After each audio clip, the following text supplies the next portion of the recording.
Welcome to the Building Interest podcast presented by Leader Bank, a series of free-flowing conversations on a wide range of banking and money-related subjects. We are here to discuss all the issues that impact your financial future. Do you want to buy a home, start a small business, or secure your financial future?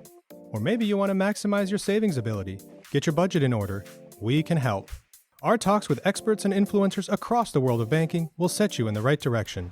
I'm your host, Greg Farber. Let's jump right in. Welcome back to the BuiltIn Interest podcast. I'm your host, Greg Farber, and today I'm excited to be joined by two great folks, Wes Perry from our Leader Bank HR team, and a special guest, Sheridan Orr from BuiltIn. So BuiltIn is a startup and tech hub, I understand, and have an office here in Boston. You pride yourselves on helping people learn, connect, build futures at companies you believe in. Sheridan, can you start by just telling our listeners a little bit about BuiltIn as a company, how you came to be there, and what your role there involves?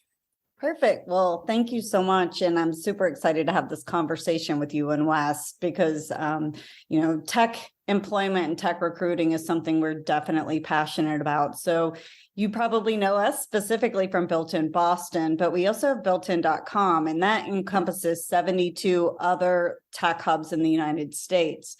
And really what we do is we help tech professionals learn about the industry and companies that could excite them and advance their careers, learn about, new skills, what's going on in technology, and then really advance themselves as professionals throughout their career. And so we do this in a couple of ways. We do this by content. So we have a pretty large news team that covers what's going on in the industry. Then we have a platform or part of our platform called the Learning Lab, and that's courses on what's, new in Python or what's going on in AI. And then we allow companies to really get in front of this audience. And so now we have almost 3 million people who visit the BuiltIn sites every month. And so we can start to glean some insights about what's important to those tech professionals and what companies are saying that's really resonating with them. And that's what I'm hoping we're going to talk about today in our conversation. And I know Wes has a lot of experience with that too. No, I think that's super exciting. And it raises an interesting question, which I want to come back a little bit later, but I can't help myself right now. You keep saying tech, tech, tech. We're Leader Bank. And Wes, is Chief Talent Officer at a bank. And yet we're talking about tech. And so I'm really fascinated to see how we're going to connect those dots. Can I just ask you, Sheridan, while you were going, how did you end up at BuiltIn? How did that happen? Were you always in tech, or were you always in sort of a career platform position? How did you get to where you are? Well, it's really interesting because I'm very passionate about tech, and I have an atypical background to kind of get into tech recruiting. So I have my undergraduate is in English literature. So if you want to talk about Chaucer and Beowulf, I'm your girl. But my dad told me I was absolutely unemployable at this point. He was like, you will never get a job with an English lit degree. And he made me go work for one of his friends, which was a Department of Defense contractor. And they needed a technical writer. And so I was like, okay, I could do this. And it turned out I actually had a good aptitude for it. And so that made me passionate about that.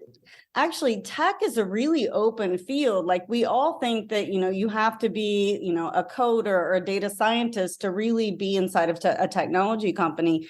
But it's every company is eventually going to be a tech company because, you think about like we're all here on computers and we're all connecting through a network. And so you need those people inside your organization. And it's a really fascinating way to kind of grow your career. But I also love that I can tell the story about how, why technology needs English literature people, because somebody needs to write the manual so that we can understand what we're doing.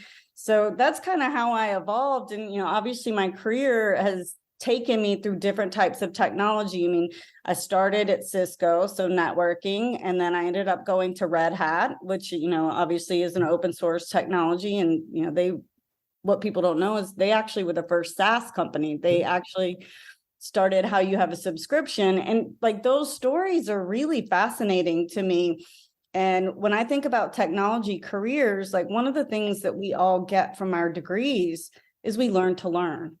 And, technology is constantly evolving, and I want to make sure that other people have that opportunity. And, BuiltIn just really was a great fit for me to, tell those stories and get people excited about what we're doing, and also get people excited about companies like what Leader Bank is doing. I really resonate with what you're saying there. You might want to talk about Chaucer. I have an anthropology degree, so nobody wants to talk to me. And yet I ended up in finance at a bank doing audit work, and not what I went to school for either. So I really understand that whole scope of it gives you a different point of view to have that background, and it can help you in unexpected ways. Wes, we've been ignoring you. I apologize. You are Senior Vice President, Chief Talent Officer here at Leader. So let's set up a little bit of the same background for you. Maybe tell us what you do in your role. How'd you end up coming to the Leader Bank team? Sort of kind of, fill us in on what your role is. Sure. No, I so essentially I'm in charge of human resources, which encompasses recruitment, training and development, talent management, benefits, payroll, employee or team member relations, HR compliance, and culture. And so anything that has to do with people kind of falls under me as far as my responsibility. And I've been with Leader Bank. It will be 3 years in February, and I came about a month before the pandemic. And how I joined Leader Bank is I actually live in the community, and I've been a client of Leader Bank for over 10 years. And actually, I knew Jay Tooley, our president, from a mutual friend, and I've known him for a long time, maybe even longer than that. And one day he called me up and said, "Hey, I have this potential role. Let's talk." And I came in. I met with Jay, met with his dad Shashil, and I met with John Fanchulo, who's our retired COO, and kind of the rest is history. And it's been an amazing journey so far, and I couldn't be happier to be at Leader Bank.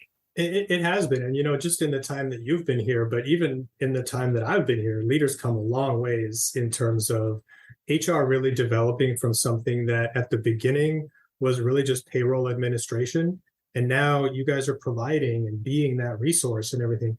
How did you come to have that passion to do that and to really provide all these new benefits and resources and things that we're seeing come up?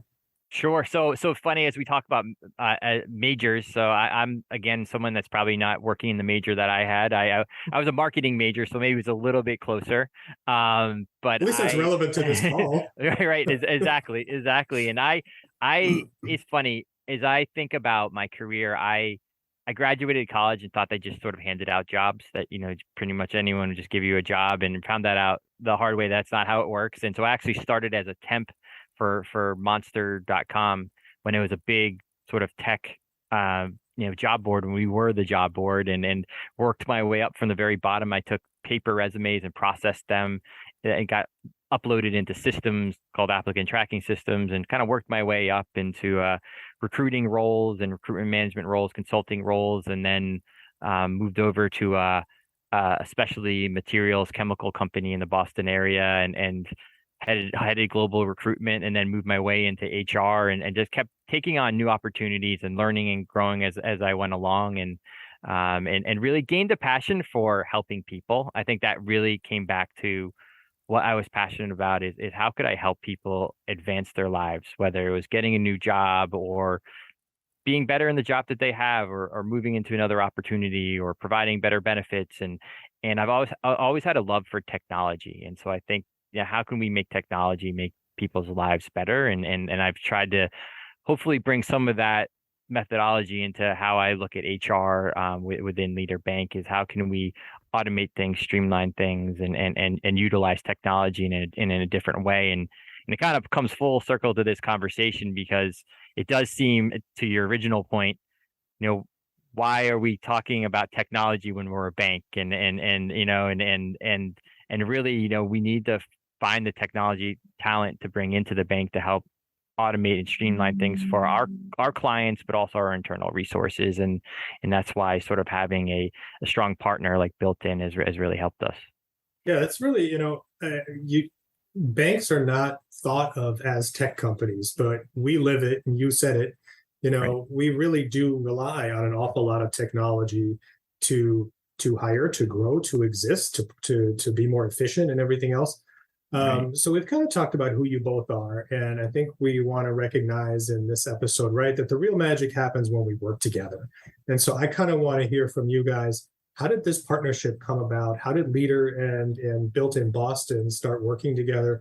And what does that really bring to us? Like what are the benefits of having this partnership? Sure. So I could jump in there.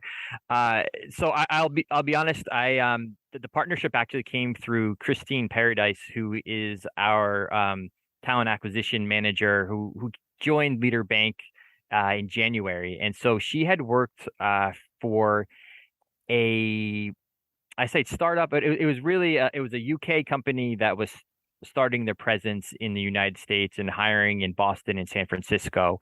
And so she had used BuiltIn and was really successful with BuiltIn to hire not only tech talent, but even some financial services talent through BuiltIn. And so she came to me and said, hey, this is a great opportunity because we're always looking for different ways to find talent and find the best talent we possibly can out there.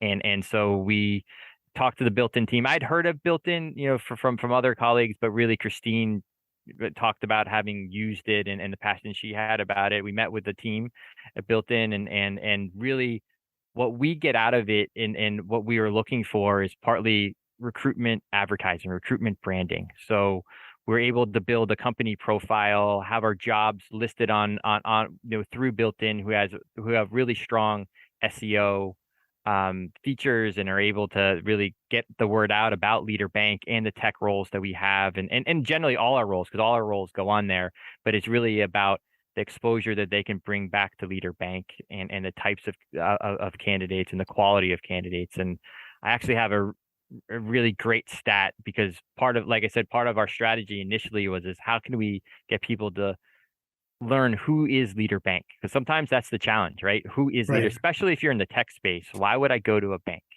And so we have a company profile, and the average time that someone spends on a BuiltIn company profile is 5 minutes.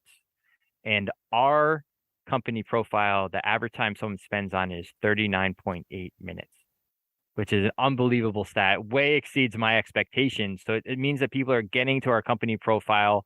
We have some of our podcasts on there. They're listening to podcasts. They're reading our reviews. They're reading about some of the quotes and the team members and really digging in. So it provides a place for applicants or potential applicants to engage and really have an interactive experience rather than just seeing us listed on a job board. Completely, exactly. And so it gives us that opportunity. And it's another place that they can engage, learn about Leader Bank, and then I would say also our application rates sort of outpace the Boston market by a little, as well. And so we're seeing a lot of success, especially in some of those niche and harder roles where, again, someone might not even think about Leader Bank as being an employer of choice for a tech role or certain roles that we might have on there. Well, I love that. And I think that's to Leader Bank's credit. You do such a good job of telling the story of who you are. So I'm not surprised to hear that you are a marketer by training, because, that's really kind of how we designed BuiltIn, is to help companies tell the story of who they are to potential talent in ways that are meaningful to them. Like, I know that when you see a job view, it's like, these are the requirements that we want and et cetera, job posting. But what we really want to say is, what would life be like at this company? Why is this a unique opportunity for you? And how do you make sure that your own purpose and passion align with what this company is trying to achieve?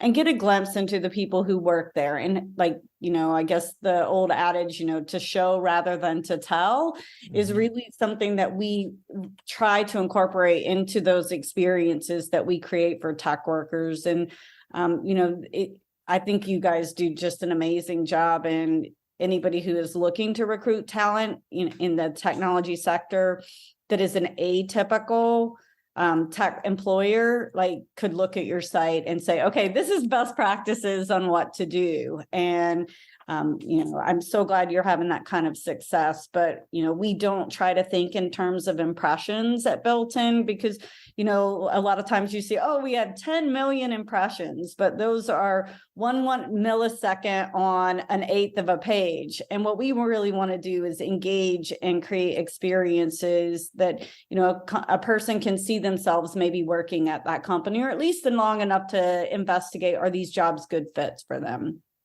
You mentioned a couple of kind of keywords that resonate with what we're trying to do here at Leader 2. And really I want to say it started during COVID predominantly, because not only did working go remote, but so did hiring. And so it became much harder to identify the right people for the right fit. And we've had a real push at Leader to focus on not just our brand, but also our internal culture. And so you talk about, we find good talent, but we also want to build good culture. How do you see this partnership working to, on the one hand, attract really good talent, but on the other hand, also make sure that they're seeing whether they're the right fit for us, and for us to see that they're the right fit, so that if we move forward with a candidate or an applicant, we're building that culture. We're not just hiring someone who's the best and the smartest, but they're not going to work out because they're not a fit for who we are. And so yeah, you hit the nail on the head on a few things. Is that the culture started to change, and how we looked at things started to change with COVID, as we expanded our footprint from a recruiting perspective, and we went from being in 3 states. Most of our team members were in Massachusetts, 1 or 2 in Connecticut, and a few in Florida, to now being in 26 states, and have added a net 190 new team members. And to your point, we were looking for top talent, but we were looking for top talent that fit into our culture, and how that and would be successful in our culture. And so part of it is talking about what our culture is, and advertising what the culture is. And I think having these podcasts on there, and hearing from the CEO and the story, and his story of founding the company, and the values behind that, to have Jay and all the other people that you've had on these podcasts. I think one helped explain who we are, and then also we've added processes into our even recruiting process, and Greg, you're part of it with our talent assessors. So we have a team of talent assessors who are part of the interview team. The idea is that they're independent, so they're not part of the department or the group that's actually hiring. So they can come at it from a different angle. Hey, is this person the right fit for the organization?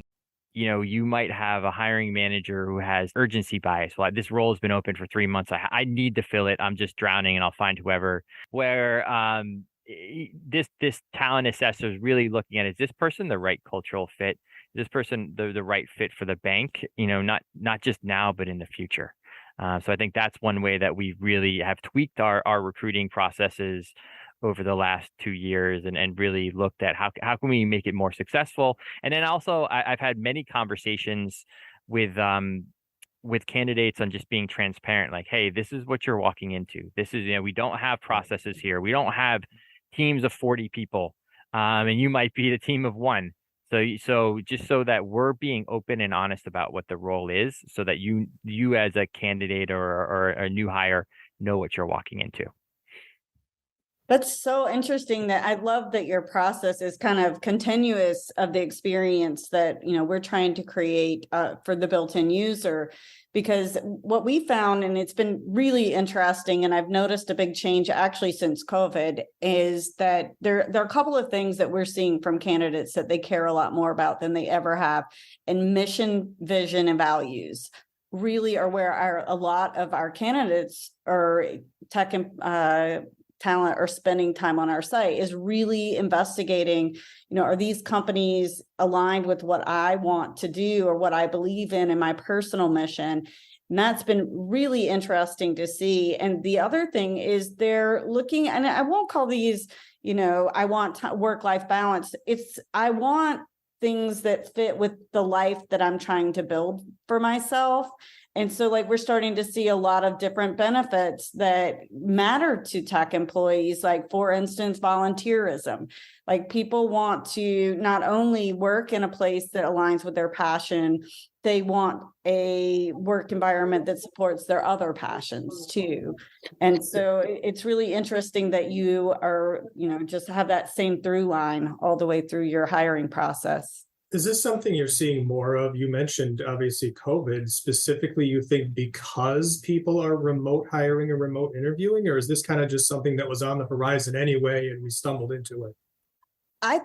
On the mission piece? Yeah, well, yeah. You mentioned mission, vision, and values, I think. Yeah, and that people are focused on those specifics and not just, oh, I want a desk and a paycheck. Yeah, it really started to emerge more post-COVID. And I think, when you think about most people being under quarantine, you had time to reflect on who you were and what you believed and, kind of set your own personal values. And, people working remotely decided, hey, I care a lot about my fitness and I want to make sure that I have time to continue to work out in the morning, or I really have enjoyed this time with my children and I want to make sure I work in an environment that is going to be conducive to that. So I think we all had, some self-reflection, and then we also went through kind of the great resignation. And I think that was a kind of reckoning with people deciding, hey, what's really important to me, and the role that I had before either didn't fulfill me. And there were companies that did not handle COVID well. Right. And, they treated their employees not the way that I think the employees hoped. And that made people reevaluate, like, when I'm looking for another company, what do I want? And I think the days of I just want a paycheck and I'm going to like stick around for whatever are kind of over. And, you don't want a repeat of that past performance where you had an unsatisfying experience that ended with COVID.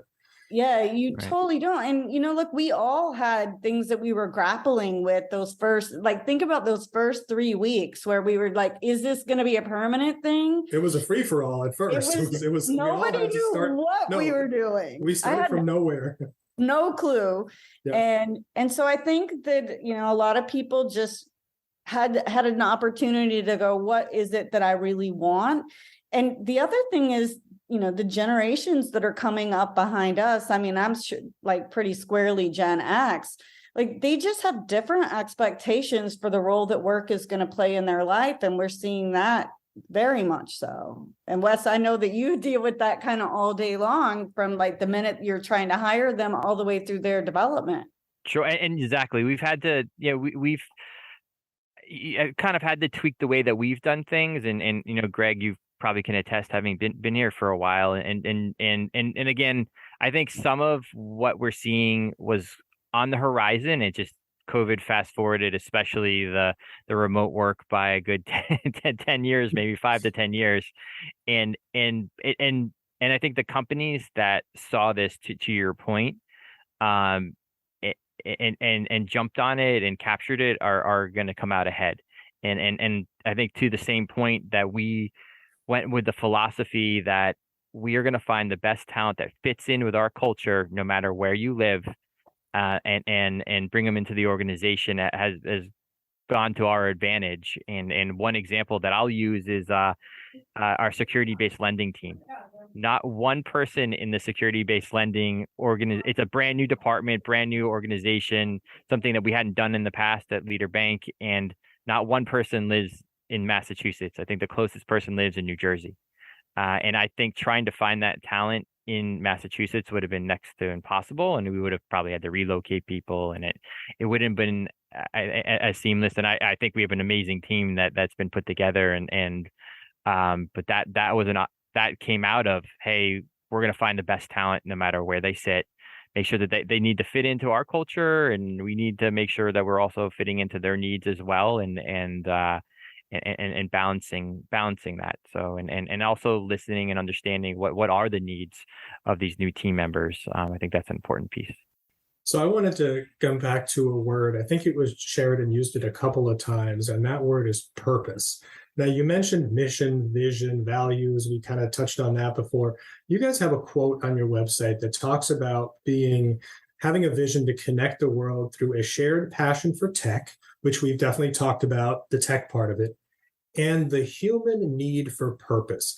What can you break that down for us a little bit? What is that need for purpose, and what does that mean to BuiltIn, and how does a company like Leader find that and cultivate it? Where do we get people with purpose, and then how do we keep them?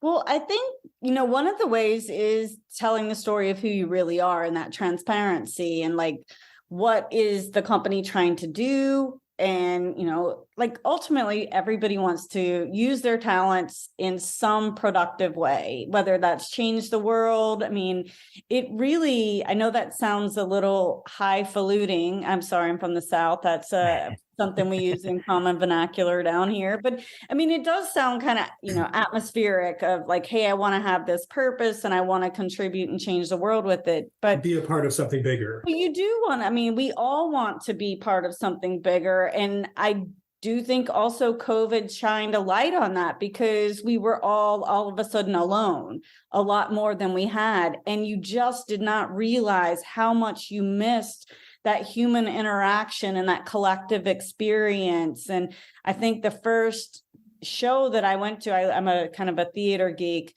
I felt teary-eyed to be around people having a common experience when it had just been me and Tiger King for a while.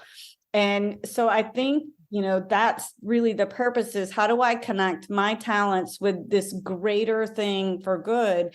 And that's where culture becomes so important, because culture is really the ties that bind you inside of that organization. And I think, that is going to be a really important part of work going forward. And I'm reading this book about the Industrial Revolution because I also am a nerd on many other levels. But it's so interesting because, we knew how to work in factories. We knew how to work in, desk jobs for 150 years. We've only 2 years really of having a large group of people being remote. And there's a lot to learn. But I think it opens up, as Wes was saying, a lot of opportunity for talent and, at a broader horizon. Certainly it allows, places that had not had much diversity to tap into diverse talent in other locations. So I think it's really important, and purpose is really that thing that holds us all together. Is I want to use my gifts to contribute to something bigger than I am, and I want to see the results of that. I know you're going to say yes, Wes, but would you say that this need for purpose is something that resonates with your approach to culture at Leader as well?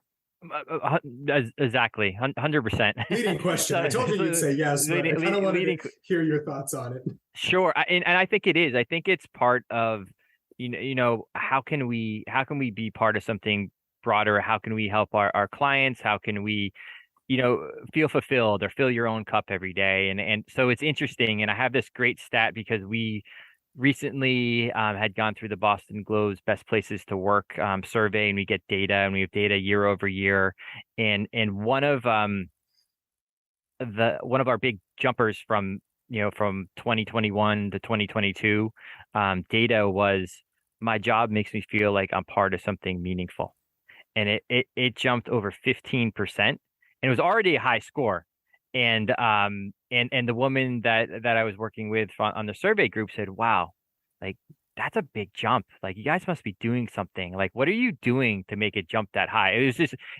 Honestly, it was interesting because she really didn't call out a ton of other data as we're going over, but she's like, wow, that's an interesting jump. And so you guys must be doing something. And I started to think back, and one thing that came to mind that's new over the past year is we have this, it's called our loop, or our leadership out of office program. And so essentially what it is we have 7 senior leaders that lead a cohort. And this cohort is comprised of people that aren't in that leader's department. None of their direct reports are there. So it's a real cross section of team members across the bank. And they get a chance to engage with a different leader than they normally engage with. But it's a mix of professional and personal development, and it gives an opportunity at the very beginning to give some bank-wide updates. And last loop we had an updates on technology. And then what we usually have is we'll have team members listen to either a podcast, read an article, watch a video, or take a training. Like one loop we did our subject was around time management. And because that was from survey data, what people wanted us to focus on. So we send surveys out after every loop session, which we do on a quarterly basis.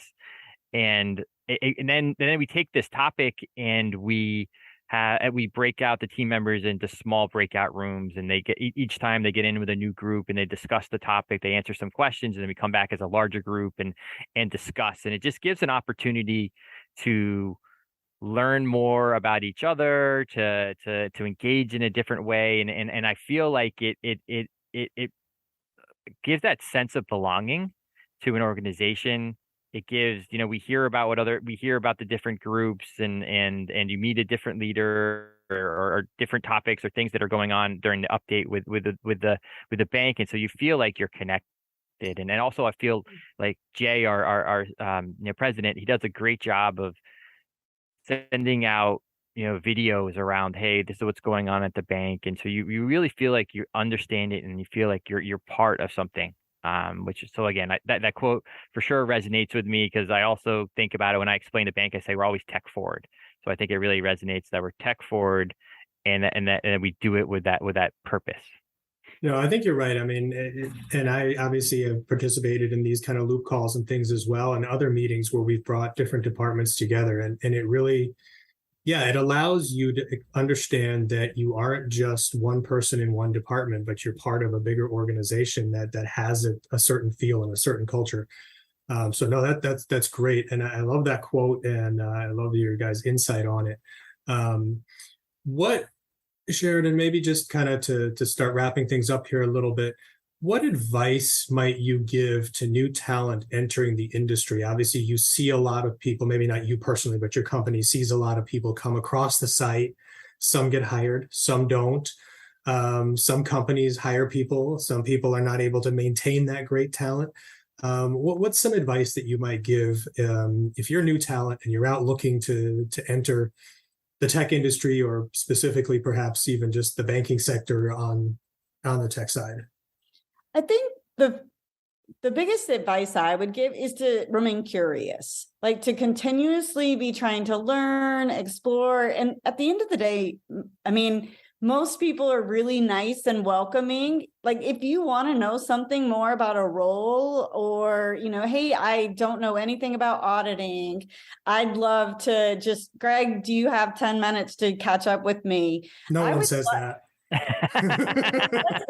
Like Wes and I were talking earlier about the scariness of auditing titles. So if you're listening to this podcast, send us notes on what an auditor could be rebranded as, because I feel like we need to do that for Greg, because he's a very nice person.